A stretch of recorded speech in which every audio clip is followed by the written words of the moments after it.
Morbius has been in theaters for about a week now, and if you guys had a chance to check out my non-spoiler review last week on opening day, sorry not sorry. I know, I just had to take advantage of that April Fools and just slap y'all right in the face. I felt good about it. It made me laugh, so yeah. But now the box office for the first week of Morbius is in the books. It's time to get nitty-gritty with all the spoilers and juiciness of this Sony Marvel picture. If you guys have not checked out the new Morbius film yet, it's because you're savoring the flavor or you're thinking with your wallets, then you might want to click off this video. But if you have seen it and just don't care about spoilers, stay tuned.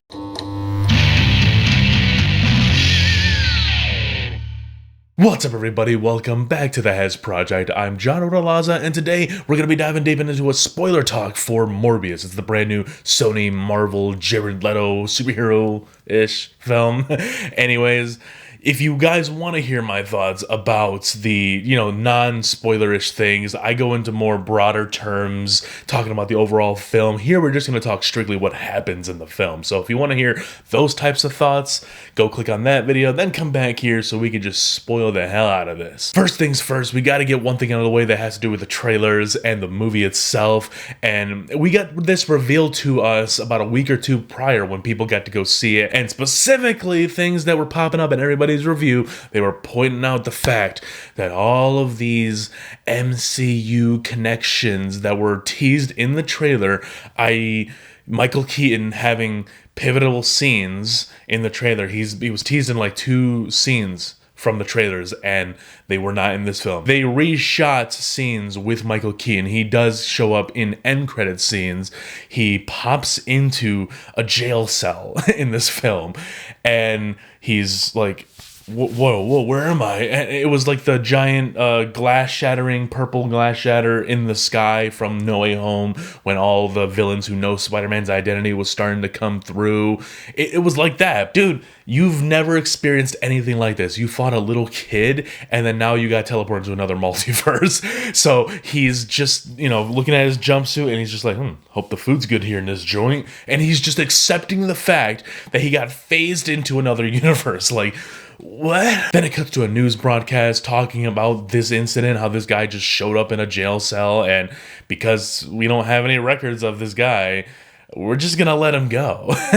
We're just gonna let him go. And from our knowledge, he was just teleported from his jail cell in that universe to this one. So he doesn't have anything with him. He shouldn't have anything with him. He definitely 100% should not have his vulture suit. Oh no, he's showing up in his vulture suit to meet Morbius. What the hell? Maybe our Adrian Toomes found this universe's Adrian Toomes, who also had a vulture suit but was going to do some good with it, and then he killed that Adrian Toomes, and our Adrian Toomes took that vulture suit that was, I guess, identical to the one that was confiscated to him in No Way Home.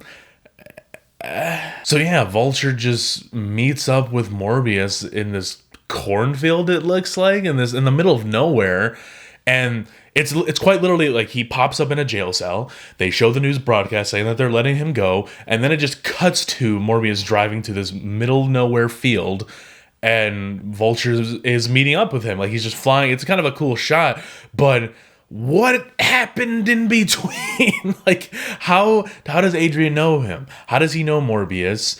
Why does he contact him? There's like so many implications, so many straws you need to reach for in this entire interaction between the two. Like, it's so out of left field, and you know where it's leading, guys.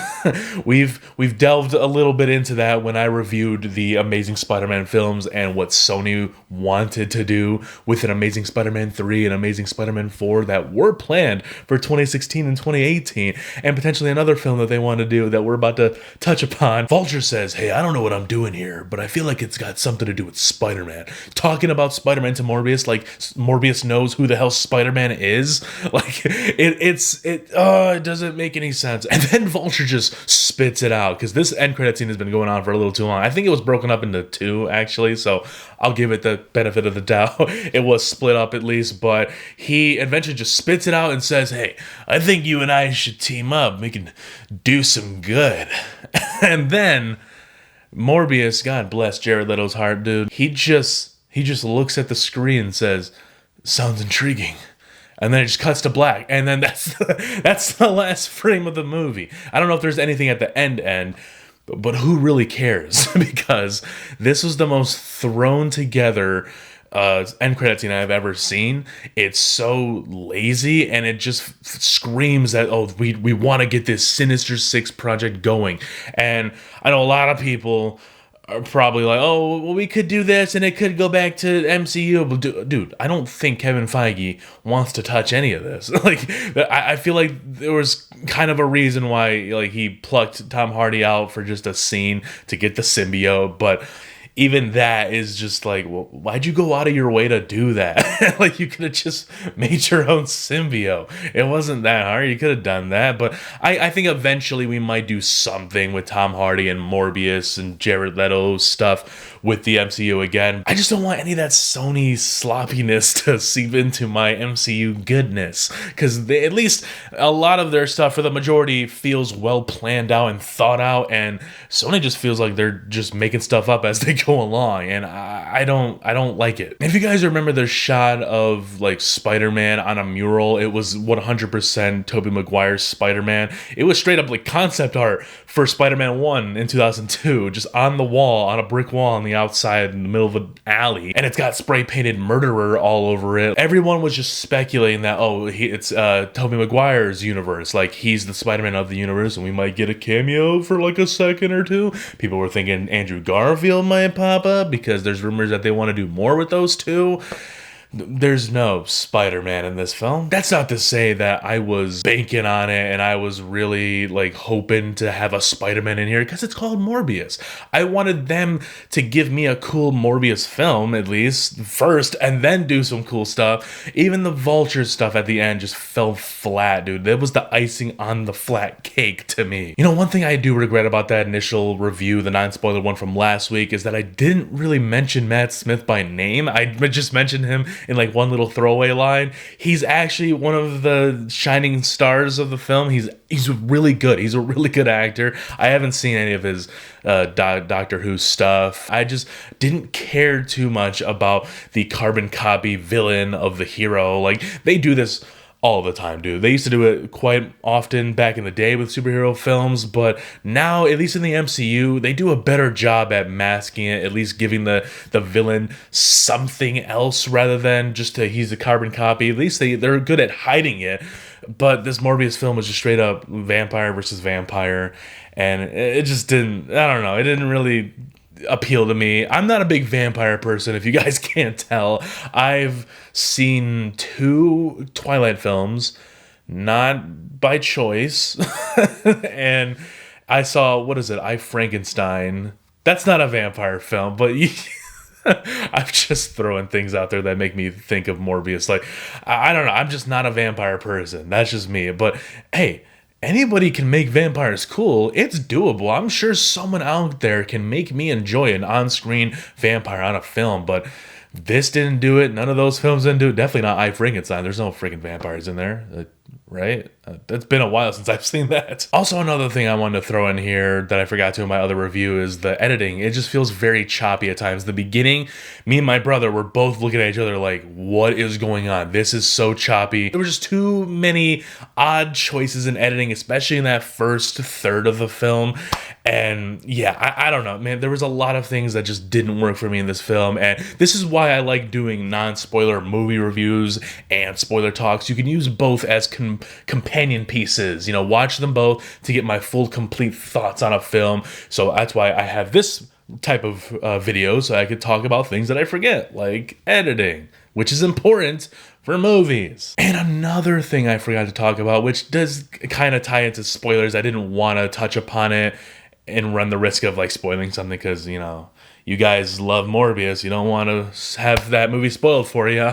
There's a love angle between Morbius and his scientist partner. I forgot her name. Anyways, you could tell that there was some love brewing there. You could tell that it was going to manifest into something greater down the line. But, you know, until he got turned into a living vampire and started sucking the blood out of every human being. But that's not the point. The point is, there was a love connection, some love story that they were trying to tell and try to have as an element, an added element into this film, and it just doesn't work for me. Let me tell you why. So, the end, Matt Smith's character, he gets infected with it as well because he knows it's gonna help him heal, but also live forever. But he needs the blood of humans to survive, and he needs it live. He doesn't need the artificial blood that they're making in the film. He needs live blood from humans, and that's not good. So he starts going crazy. He attacks the woman. Doesn't take her blood though, which you would think that he would. I guess he just gave Morbius the mercy of just slashing her, watching her die. But then she tells Morbius when he goes to try to help her, just make this death meaningful. And he just sucks her blood and then screams and then goes after Matt Smith. Look, this could have been done so much better, and it could have been edited. It could have been shot to a way that would have made me care. But it just comes across as very generic. Her death feels pointless in the film, and it doesn't feel meaningful. Her death doesn't feel meaningful because of what I just said. It just wasn't a good build up to it, and she opens her eyes at the end of the film. So after Morbius defeats Matt Smith, he is now kind of running rampant. Now he's not really in control, it looks like. He gets swarmed by all the bats. By the way, there's a lot of imagery. There's a couple of scenes in here that are very reminiscent to Batman Begins imagery, and there's theme cues that are very similar to Hans Zimmer and James Newton Howard's Batman Begins score. So plagiarism. But going back to like right before the final fight, Morbius says something to the girl like, I have like 24 hours or something before I can't control it. I'm just gonna go crazy. And they don't resolve that. It's like he kind of just defeats Matt Smith and then flies off as Morbius, and it's kind of implied that he goes insane. Like he's just gonna go start sucking people's blood. Like I kind of like that, at least. They didn't care enough to turn into like some generic thing where he becomes like an anti-hero at the end. They kind of did that a little bit with Venom at the end of his first film. Now he's like, all right, we're only gonna eat bad guys, okay? They could have done something like that with Morbius. Like, all right, we're only gonna suck the blood of bad guys. It looks like it's gonna make some money, so that's good at least. Will it have a sequel? Maybe. It's Sony. They're probably gonna milk one out. Morbius, let there be blood or something. And yeah, do I want a sequel? Not really. No, I don't give a shit.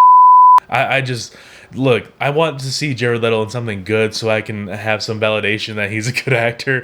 And all I have is like word of mouth. Some people say he's a really amazing actor. Other people say, he's not that great. I have probably two of his least best movies to go off of, so I gotta do some Jared Leto searching, find some movies of his that he's actually like really good in, and the movie's really good, so I could form a better opinion about him in the future. That's my vow, dude. That's a good takeaway from Morbius. I want to go look for better Jared Leto movies. So guys, that's my spoiler talk, my extended thoughts on Morbius. If you guys haven't checked the film out yet, it's been out in theaters for about a week now. Either go to see it for yourselves or think with your wallet. Wait for it to hit streaming because, dude, just watch something else.